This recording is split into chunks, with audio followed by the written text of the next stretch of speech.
네, 안녕하십니까. 깡센클럽 강정현입니다. 어제 같은 경우는 역시 또 시장에서 변동성이 크게 나타나는 흐름을 보여주면서 장중에는 2% 가까운 상승을 보이기도 했었는데 결과적으로는 이제 상승폭을 축소해서 마감이 되는 그런 모습을 보여줬다 됩니다. 시장이 이제 지난주, 이번 주까지 계속해서 하루하루 장중 변동과 등락이 계속해서 이어지는 그런 흐름을 보여주고 있는데 이제 전략적인 부분에서는 저는 이제 시장에서 약간은 현재는 보수적으로 대응을 하고 있지만 실제적으로 종목을 매수하기도 참 어렵겠다라는 생각이 들기도 하고 반대로 시장에서 어느 정도 바닥을 다진 종목분들도 상당히 많이 나오기 때문에 시장과 종목 간의 괴리가 좀 더 벌어지지 않을까 이렇게 또 생각이 드는데 어제는 특히 이제 중국 관련해서 한한령 이 부분이 해제될 수 있다라는 부분이 나오면서 시장에서 그동안 소외를 받던 쪽이 중국 소비 관련 쪽 이쪽이 가장 큰 소외를 받았었다. 그러다 보니까 시장이 그 전까지는 역시 양자택일이라고 할 수 있을 정도로 언택 아니면 경기 관련 둘로 나눠져 있었는데 여기서 이제 새롭게 중국 관련된 종목군들이 올라왔다 되면서 이제는 양자택일이 아니라 이제 삼자택일까지도 확대되지 않을까. 그만큼 시장이 더 어려워지지 않을까 이렇게 생각이 듭니다. 자, 우선은 하나씩 보면서 체크해 보도록 하겠습니다. 전일 국내 증시 이제 결과적으로는 이제 2108포인트로 마감이 되는 모습을 보여줬다 하더란다. 21선 자리대에서 결국 저항을 받았다가 됩니다. 그래서 0.73% 상승한 2108포인트 마감이었고 거래대금은 11조 5천억. 그러니까 거래대금의 증가가 나타났다가 조금 나타난다. 이 부분이 어디서 나왔냐면은 중국 소비 관련 쪽에서가 어저께 굉장히 큰 폭의 장중 급등을 보였었기 때문에 이제 그쪽에서 거래대금이 크게 형성이 되었다 됩니다. 그래서 실제적으로 거래대금을 갖고 얘기할 때 앞전에 거래대금이 굉장히 많았다가 거래대금이 계속해서 줄어들었을 때 그때 이제 가장 큰 특징 중에 하나가 언택 관련 쪽으로 거래대금이 쏠렸던 부분이 그게 완화가 되거나 사람들이 관망 또는 이제 좀 차익 실현도 나타난다 이렇게 되면서 그쪽이 좀 횡보하는 모습을 보여주고 그다음에 경기 관련 같은 경우도 시장에서 어느 정도 빠지고 난 다음에 바닥을 다지는 흐름이었기 때문에 그런 부분에서가 거래대금이 감소되는 모습이 있었는데 이제 중국 관련 쪽에서가 거래대금이 증가가 나왔다 되다 보니까 이제 그쪽에서 거래대금 증가가 시장에서 전체적인 거래대금의 증가로 연결이 되었다 됩니다. 그래서 사실 좀 까다롭다라는 얘기를 하는 부분이 그전엔 수급 자체가 개인들이 대부분 언택을 중심으로 해서 많이 움직였는데 오히려 언택 쪽으로 쏠리던 개인들의 자금 자체가 퍼지는 그런 모습을 보여주다 보니까 그런 부분이 장중에 코스닥에서는 하락이 오히려 나타나는 흐름까지도 연결되었다. 이렇게 봐야 되겠죠. 우선 수급을 보면은 거래소 같은 경우는 730억 외인들이 매도로 마감을 했었고 기간에서는 2,400억 정도로 프로그램 매수가 유입되는 모습이었습니다. 선물 쪽에서는 이제 좀 더 강세를 나타내서 마감을 한 모습을 보여줬는데 외국인들은 이제 700계약 정도 소폭의 매도를 했는데 이제 누적 매수도 거의 큰 차이는 없습니다. 그래서 만계약을 중심으로 해서 왔다 갔다 하는데 장 마감 무렵에 이제 베이시스를 바꿨다는 부분이죠. 그래서 장 마감 무렵에가 베이시스가 플러스 0.1%까지 바꿔놨는데 이 부분이 유지가 될 수 있느냐가 여전히 중요하다가 됩니다. 그다음 코스닥은 이제 0.45% 상승을 역시 소폭해서 마감이 됐는데 745포인트라는 가격대에서 역시 정을 받았다 됩니다. 거래대금은 비슷했다가 되고 외국인이 300억 정도 매수, 기관에서가 115억 정도의 매도. 그래서 외국이나 기관이나 여전히 규모 자체를 강하게 움직이지는 않는다. 동일한 케이스입니다. 자, 그다음 해외 증시 보도록 하죠. 우선 중국 증시 같은 경우는 이제 역시 상승을 마감되는데 홍콩 보안법 이 부분이 이제 오늘부터 시행이 된다 되어 있습니다. 다만 이 부분은 앞서도 말씀드렸듯이 시장에서 크게 악재로 적용되는 부분은 없고 이 부분에 대해서 뭐 미국에서 홍콩에 대한 특별 지휘국 지위 자체를 박탈한다라고 했지만 시장은 이미 다 선반이 되어 있다라고 보시면 될 것 같습니다. 중요한 것이 이제 중국에서의 경제 지표 이 부분 중에서는 중국 국무에서 발표하는 구매자 관리 지수가 이제 50.9로 시장에서 컨센서스 50.4라든지 전원의 50.6을 상회하는 그런 흐름을 보여줬기 때문에 실제로 중국의 경기 자체는 회복세를 확연하게 이어가고 있다가 되는 케이스입니다. 그래서 이런 부분이 중국 증시의 강세로 연결되는 모습이었다라고 봐야 되고 실제로 구매자 관리 지수가 크게 개선된 쪽에 신규 주문과 생산 이 두 군데에서 크게 개선이 되었다 되기 때문에 향후 시장에서 더 많은 수요가 나타날 것이라는 기대감이 열렸다로 보시면 될 것 같습니다. 즉 어느 정도 중국 자체적인 부양책 효과가 이어진다 이렇게도 볼 수 있는 케이스입니다. 그래서 중국 같은 경우는 이제 상가 패턴의 상단 자리 그 라인대를 넘어가는 그 구간에 거의 다 오긴 했는데 이 구간대 2980에서 3020이라는 자리대에서 매물 소화를 얼만큼 하고 나서 방향을 잡아주느냐 이 차이가 될 겁니다. 그 다음에 미증시인데 미증시 같은 경우는 0.85에서 1.87%로 상승 마감이 되었습니다. 나스닥 신고까지도 이거는 지워야 되는데 계속해서 안 지우고 있었네요. 그래서 우선은 나스닥이 1.87%로 상당히 강하게 움직였어야 됩니다. 그래서 시장에서 어제 같은 경우는 미증시가 반등을 한다 하더라도 이렇게 강한 상승은 나오지 못할 것으로 전망을 했었는데 실제로 이제 반등했었던 내용을 보게 되면 6월 소비자 신뢰 지수가 98.1로 시장 컨센서스 90일을 크게 상회를 했다라는 부분이 있었습니다. 근데 실제로 이 부분은 그렇게 중요한 경제 지표는 아니었었고 이제 여기서 시장에서는 어느 정도 강세가 이어졌던 부분 중에서 7월 말까지 추가적인 재정 정책을 또다시 통과를 시킬 것이다 라고 문우신 장관이 발언한 부분이 있었는데 이 부분이 좀 더 강한 모멘텀을 줬다 정도로 봐야 되겠습니다. 그 외적으로도 이제 파월 연준의장 같은 경우는 추가적인 대출 확대 프로그램을 더 진행하지 않는다라고 이야기를 했었기 때문에 사실 그런 부분에서는 시장이 악재로 인식을 할 수 있는 부분이었습니다. 그런 부분이 좀 무시가 되었었고요. 그러다 보니까 전체적으로 전업종이 또다시 강세로 마감이 되는 모습을 보여줬다 됩니다. 그래서 실적에 대한 기대가 있다라는 쪽은 이제 반도체라든지 이제 일부 이제 IT 관련 쪽에서가 실제에 대한 기대를 갖고 있었는데 그래서 실질적으로 마이크로소프트라든지 테슬라, 그 이베이라든지 그 아마존 이런 쪽에서가 실적이 어두 양호하다 이런 부분이 주가의 신고가로 연결되면서 대부분 이쪽에서 지수를 끌고 올라가는 모습을 보여줬다 됩니다. 그래서 실제로 이렇게 나타났다 하더라도 제가 봤을 때는 어저께 미증시의 강세라는 부분이 약간은 이해가 안 되는 부분이 미증시만 강세일 때였지 유럽이라든지 MSCI 코리아 인덱스라든지 이머징 마켓 지수라든지 이런 쪽 오히려 상승이 나오지 않거나 하락으로 마감되는 모습이라서 어저께 특히 이제 우리나라도 어저께 마찬가지로 윈도우 드레시 있었지만 미국 증시 자체가 윈도우 드레시 효과가 아닌가 사실 이런 쪽이 좀 무게를 현재는 두고 있습니다. 그 다음에 변동성 지수는 이제 30선까지 내려온 모습을 보여줬고 유가는 소폭의 하락으로 마감이 되었다 되고요. MSCI 코리아 인덱스는 0.12% 약보합으로 마감이 된 케이스였고 달러 인덱스는 약보합 그리고 원달러 환율은 다시 1199원으로 1200원 전후에서 등락을 그대로 보여준다가 됩니다. 자, S&P 지수 한번 보도록 하죠.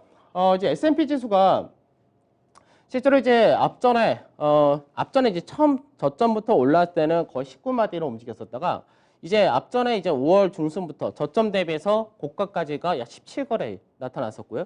그러고 나서 이때가 한 13.3% 정도 올라왔었는데 그 다음에 이제 조정을 보였다가 된 것이 이제 어저께까지가 마찬가지로 고가 대비해서 약 17거래 조정을 받았다 이렇게도 볼 수 있습니다.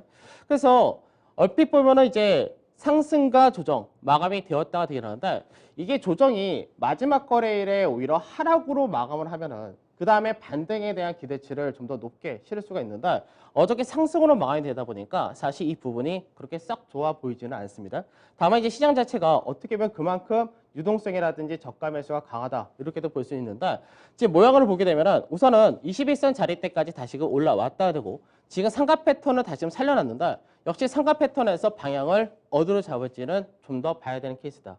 그래서 결과적으로 보게 되면은 앞전에 지수가 13% 정도의 상승을 했고 그러고 나서 약 4% 정도의 조정을 받았다 이렇게 볼 수 있는 케이스인데 우선은 이 매물대 어떻게 소화를 할 거고 또다시 어떤 모멘텀을 갈 거냐 그 부분인데 이제 이번 주 가장 중요한 미국에서의 경제 지표는 결국 고용 지표가 될 거기 때문에 고용 지표에서 윗자리를 뽑아주는 모멘텀을 만들어 줄 거냐 이 부분이 될 것 같고 다만 여기서 한 번 더 빠졌다 가기를 약간은 개인적으로 지금도 그 부분을 원하고 있는데 왜 그러냐면 여기서 위로 가게 될 경우 윗자리를 먹을 폭마디가 별로 없기 때문에 먹을 폭마디가 없다는 얘기는 잘해봐야 업종별 종목별 차별화 정도 이렇게 될 가능성이 높다로 보셔야 될 것 같습니다.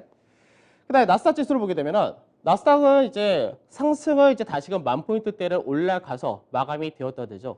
그러다 보니까 나스닥 같은 경우는 이제 앞전에 고가 라인대 이 라인대에 다시금 진입을 한 그런 모습이었는데 실제적으로 추세를 이탈을 했다가 살려놨다가 이제 어제 같은 경우가 다시금 21선을 지지를 밟고 오히려 강세를 더 크게 뽑았다가 됩니다. 그래서 나스닥에서의 신고가라는 부분은 시총상의 마이크로소프트라든지 아마존이라든지 이런 종목군들이 끌고 가는 그런 흐름이었기 때문에 여기서 역시 추가적인 강세를 더 뽑아줄 거냐 이 부분도 마찬가지로 그 시총 상위주들이 강세가 그대로 갈 것이냐 이 차이가 될 것이고 지금 현재는 어떻게 보면은 이제 상가 패턴의 상승 지가상가 패턴으로 갈 수도 있는 모습인데 패턴 폭 마디가 굉장히 좁아졌기 때문에 여기서 또다시 위로 뽑아줄 거냐 떨어질 거냐 역시 열려있는 구조는 비슷하다 됩니다. 그리고 시장에서 어제 같은 경우 약간 안 좋은 쪽으로 말씀드렸던 부분이 시장에서 거래량의 증가가 나타나줘야지 신뢰가 있는 상승이다라고 말씀드렸을 텐데 거래량이 어제도 역시 크게는 증가를 못했기 때문에 거래량이 좀 부족한 상태로 고가 라인대 근처까지 올라왔다 이렇게 된 케이스였죠. 자, 어저께 국내 증시를 보게 되면 국내 증시는 이제 거래수가 0.7, 코스닥이 0.45. 그래서 실제로는 상승 자체가 뭐 크게 나타나지 못하고 소폭의 강세로 마감이 되었다는데, 근데 실제적으로 체감은 상당히 좋은 케이스를 보여줬다 됩니다. 우선은 IT 같은 경우가 마이크로 테크놀로지 효과로 인해서 그 부분이 강세를 장중에 나타냈었고요. 그 다음에 보험이라든지 증권 쪽도 그동안에 상당히 많이 빠졌던 케이스였기 때문에 이쪽 역시도 반등이 지수보다 높게 나타난 모습이었습니다. 그 이제 조선보다는 기계 쪽에서 대부분이 이제 굴삭기라든지 여러 기계 쪽에서가 강세가 좀 더 두드러졌고 건설 역시 최근 들어서 조정을 충분히 받은 케이스였기 때문에 건설 역시도 강세가 좀 더 강했다 되고요. 서비스업 중에서는 이제 한한령 해지 이 부분이 실제로 이제 게임주 쪽에서도 모멘텀을 받을 수 있다라고 되기 때문에 게임주를 중심으로 1%의 강세를 보여줬고 그 다음에 의류 쪽 그리고 유통에서는 면세점이라든지 이런 쪽의 강세 역시 나타내줬고 그 다음에 유틸리티 통신도 강세가 나타났다 됩니다. 그 외적으로 화장품이라든지 카지노 이런 쪽까지 해서 상당히 많은 종목군들이 상승을 보였다가 됩니다. 그런데 왜 지수 상승 폭이 작았느냐라고 얘기하면 간단한 것이 제약바이오가 하락을 했기 때문에 그 부분에서 지수 상승을 제한시켰다 됩니다. 이게 왜 이러냐면 시장에서 언택트 중심으로 움직였다 되면서 현재 시총 상위 순위를 보게 되면 가장 시총이 높은 데가 반도체고 그 다음이 제약바이오, 인터넷, 게임, 2차 전지 이런 식으로 잡히다 보니까 시장에서 그쪽으로만 매기가 다 쏠렸던 부분이 그 외적인 쪽에서가 반등이 나오거나 모멘텀이 형성됐다 쪽에서 그쪽으로 매기가 넘어가는 부분이 있었는데 그쪽으로 매기가 넘어가니까 오히려 시장에서 그동안 강세를 버텼던 쪽에서 일부 하락이 떨어진 것이 시총이 너무나 높아진 부분에서 지수에 영향을 미쳤다라고 보시면 되겠습니다. 자, 수급을 간단히 보도록 하죠. 수급을 보면은 우선 외국인들, 삼성전자와 하이닉스, 반도체 중심으로 매수가 들어왔고 이쪽 역시 동반 매수가 들어왔다가 됩니다. 그 외적으로는 이제 세트론 제약이라든지 세트론 헬스케어 역시 동반 매수 들어온 모습이 있었고 통신도 매수가 들어왔고 그다음에 넷마블이라든지 스튜디오 드래곤 같은 이제 중국 관련 이제 한한령 해지 수혜주가 될 수 있는 쪽으로 역시 들어왔다가 됩니다. LG 생활과 마찬가지고요. 다만 이제 수급적인 부분에서 규모로만 보게 되면 규모가 세트론 헬스케어까지는 어느 정도 이제 100억 이상 들어오고 있는데 그 밑으로는 규모가 좀 작은 케이스였고요. 그다음에 매도를 보게 되면 매도에서는 자동차, 현대차와 LG 화학, 그 다음에 휴재, 호텔신라, 삼성 SDI 이런 쪽으로 매도가 나왔는데 차익 실현이 나오고 있는 뭐 삼성 SDI인데 LG 화학 그리고 그 외적으로 NC소프트라든지 네이버 이런 쪽에 대해서는 여전히 매도세가 이어진다 되는 모습은 동일하다라고 보시면 되겠습니다. 그다음에 기관에서 수급을 보면 기관 같은 경우는 이제 역시 반도체 중심으로 강하게 매수가 들어온 모습을 보여줬다 되고요. 그 외적으로 중국 관련된 호텔신라라든지 스튜디오 드래곤, 그리고 LG 생활건강까지 역시 매수를 강하게 하는 모습. 그 외적으로는 삼성 SDI, LG와 같은 네이버라든지 이런 2차 전지와 그리고 인터넷 쪽 역시 매수가 들어오는 모습 그대로였고요. 근데 매도 쪽에서는 세트론 헬스케어, 그 다음에 한국테크놀로지 그룹, 이게 지분권 관련해서 뭐 지분 경쟁이 일어날 수 있다 이런 부분이 있긴 했었는데 시장에서 바로 떨어진 모습을 보여줬다 됩니다. 그 다음에 휴재라든지 포스코, SK케미칼, KB금융 그 외적으로 매도가 나왔다는데 그 외적은 또 역시 매도 규모가 크지는 않은 모습을 보여줬다 되죠. 자, 그래서 이제 어제로 인해 어저께까지죠. 어제까지가 이제 상반기이자 6월달 마지막 장세였는데 6월달 장세, 그러니까 월봉상에서 흐름을 한번 체크를 해볼 필요가 있습니다. 그래서 실제로 보게 되면은 시장에서 국내 증시가 이제 미증시라든지 다른 나라 증시와 차이가 나는 부분은 2017년, 18년 초반까지 여기까지는 이제 시장이 강세를 같이 이어가는 모습을 보여줬었다 되죠. 그 이후에 국내 증시는 하락을 먼저 보였었고 그 나서 이번 올해 1월 달부터 3월 달까지가 전 세계 공통적으로 급락이 떨어진 모습을 같이 받았다 됩니다.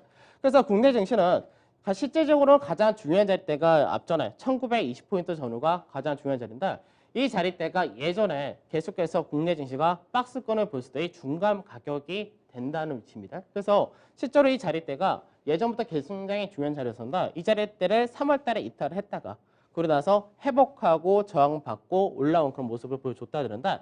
그러면 지금 현재는 저항을 받았다가 된 자리가 추세선상에서의 고가 라인 때 이 저항이 2200에서 2220포인트가 되는데 여기가 공교롭게도 다시금 박스권의 상단 자리 저항을 받는 자리다. 이렇게 된 케이스입니다. 그러면 결국은 6월 달에 초반에가 고가를 만들고 결국 내려와서 마감을 시킨 그런 모습인데 실제로는 이제 6월 달에 2030포인트 전후까지 갔을 때가 요 자리대 시가 자리까지 내려왔다가 올라왔다 현재에서 왔다 갔다 한다 이렇게 된 케이스죠. 그러면 현재 박스권에서의 흐름으로 우리가 계산을 하게 될 경우는 3개월 동안 하락을 했고 3개월 동안 상승을 했는데 윗꼬리를 달고 마감을 했기 때문에 이렇게 될 경우는 추가적인 조정을 한 번 더 나타낸 다음에 상승 쪽에 무게가 나타날 가능성이 높다 이렇게 보는 건데 그렇게 될 경우가 2050포인트 전후가 박스권의 중간 마디가 되는 케이스가 되는 거고요. 그게 만일 시장에서 굉장히 크게 안 좋은 형태가 된다 했을 때가 다시 1920포인트 전후까지가 열린다는 관점이었고 그 다음에 위로 올라가게 될 경우는 그 다음에 돌파가 나오고 상단 자리도 돌파 시도가 나올 수 있다 되는 거고 그러고 난 다음에 하반기에는 상당히 큰 상승의 시장을 기대를 한다 이런 관점인 건데 그러다 보니까 지금 현재는 역시 전략적인 부분에서는 동일하게 제가 잡아놓은 것이 2050포인트 전후에서가 비중을 확대한다 이런 전략인 건데 이 라인대가 아직까지는 좀 더 지켜봐야 되지 않을까 그렇게 생각이 들고 만약 이 자리대에 주지 않고 위로 가게 된다면 상승이 제한되는 그런 구조가 되기 때문에 그렇게 될 경우는 지수가 상승을 많이 한다 하더라도 2200에서 2250이다 이렇게 보셔야 될 것 같습니다. 그래서 이 부분을 나중에 넘어가기 위해서는 수급적인 부분도 개선이 돼야 되고 실적이라든지 이런 것도 확인을 하는 그런 과정이 필요하기 때문에 그런 부분이 이제 이달부터 시작을 한다라고 보시면 될 것 같습니다. 시간이 될지 모르겠는데 최대한 해보죠. 7, 8월 달 그러니까 이제 이달부터 굉장히 중요한 것 중에 하나가 뭐냐면 시장에서 코로나 관련된 치료제라든지 백신에 대한 임상 실험이 3상이 본격적으로 진행이 된다는 건데 이미 이제 중국 같은 경우는 6월 달부터 3상이 들어간 그런 상태이기 때문에 이 결과가 빨리 나오면은 7월 달 나올 수 있다 이렇게 되는 케이스고요. 그 외적으로도 좀 시장에서 가능성이 높다라고 하는 제약사들 같은 경우가 7월 달과 8월 달에 임상 3상이 준비가 되어 있는 그런 케이스입니다. 그래서 역시 마찬가지로 7월 달과 8월 달 사이에 결과가 나오게 됐는데 이 결과가 긍정적으로 나오게 될 경우는 시장에서의 투자 심리라든지 경제 회복 재개라든지 이런 부분이 굉장히 가파르게 나타날 수 있다가 됩니다. 중요한 거는 뭐냐면 시장에서 왜 경기 관련주를 이제 오히려 더 사야 되느냐라고 말씀드렸다. 이런 치료제에 관련돼서 시장에서 기대치가 형성이 되거나 하게 되면 결국은 시장에서 치료제에 대한 효과를 개발한 제약사 같은 경우는 상당히 강한 모멘텀을 받는다 되지만 그렇지 않고 우리도 개발을 할 거야 라고 시장에서 먼저 기대치를 받은 쪽 같은 경우는 차익실을 떨어질 수 있다는 것과 그리고 치료제가 개발이 되면 결국은 경제활동 재개가 확연하게 풀릴 수 있다는 기대가 형성되기 때문에 그런 부분이 경기 관련 쪽에는 오히려 모멘텀 받는다는 케이스입니다. 그래서 실제로 미국 같은 경우가 셧다운을 했을 때 보게 되면 셧다운했을 때 가장 많이 빠진 쪽에 경기 관련 쪽은 많이 빠졌고 그러고 나서 셧다운을 해제한다 그리고 경기가 회복된다라는 얘기가 나올 때마다 움직였던 쪽이 결국은 산업재를 중심으로 한 경기 소비재와 그다음에 금융 이런 쪽에서가 강세되었었기 때문에 결국 그 과정은 동일하다는 관점에서 시장에서 오히려 조정을 받거나 움직임이 나온다 했을 때 경기 민감을 분할로 접근하는 전략이다 이렇게 말씀드린 겁니다. 제약지수 한번 보도록 하죠. 시장에서 사실 어떻게 보면 제약 쪽에서도 실제로 제약 바이오를 끌고 올라가고 신고가를 나타낸 거는 가장 대표되는 것이 세트리온과 삼성 바이오로직스 이 두 가지인데 물론 이제 내일 SK 바이오팜이 상장을 하게 됩니다. 근데 SK 바이오팜 우선은 시총 자체가 세트리온이나 삼성 바이오만큼 높아진 건 아직까지 한참 먼 이야기가 될 수 있기 때문에 그래서 전체적으로 제약 업종 지수를 보게 되면 이 제약 업종 지수에서는 역시 삼성전자와 삼성 바이오와 그리고 세트리온이 전체 제약 업종의 8, 90%를 차지하고 있는 그런 상태가 된다. 실제로 제약이라는 쪽이 예전에 굉장히 크게 강세됐을 때가 2015년부터 시작을 합니다. 그래서 2015년도에는 한미그룹이 대규모의 기술 제휴를 이제 수출하면서 그 부분이 모멘텀에 대해서 굉장히 강하게 올라선 건데 그 당시가 제약업종 지수가 약 한 130% 정도 올라갔었고요.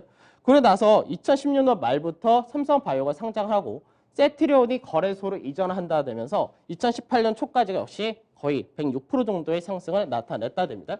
그러고 나서 한동안 이제 기술 수출항 부분이 문제가 생기거나 이런 것들이 나면서 급락을 했다가 최근 들어서 저점 대비해서 코로나로 인해서 재평가되면서 다시 한번 현재 105% 정도 올라가 있는 상태인데 지금 추세로 볼 때는 상단 자리에 지금 위로 올라왔다 됩니다. 그래서 여기서 쉬었다가 나중에 다시 간다 할 경우는 직전의 고가 라인 때 여기서 지지를 받을 수 있는데 직전의 고가 라인 때까지가 현재 주가 대비해서 약 10% 전후의 조정이 필요하다는 것이고 이 라인대에서 숨고르기를 한다면 상당히 오랜 시간 숨고르기 할 수가 있다 됩니다. 그래서 앞전부터 제약바이오 쪽에 대해서 상당히 강하게 들어가신 분들은 꼭 마진을 잡으시라고 말씀드렸는데 이런 부분은 생각 좀 하시면서 움직이셔야 될 것 같고 그 다음에 이제 실제로 최근 들어서 멀티플 그러니까 성장주에 대한 과한 어느 정도 프리미엄이 붙는다는 부분이 왜 형성이 되냐면 지금 현재는 공매도라는 부분이 없기 때문에 시장에서 상승이 몰리거나 이슈가 붙는 쪽으로 상당히 강하게 하는데 이제 7, 8월 달 안에 이 흐름이 숨고르기를 마무리하고 더 강한 강세로 가지 않으면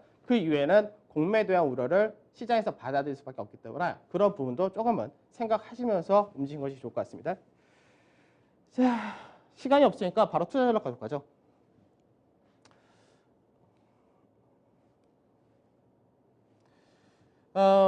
시장에서 약간은 수정을 했습니다.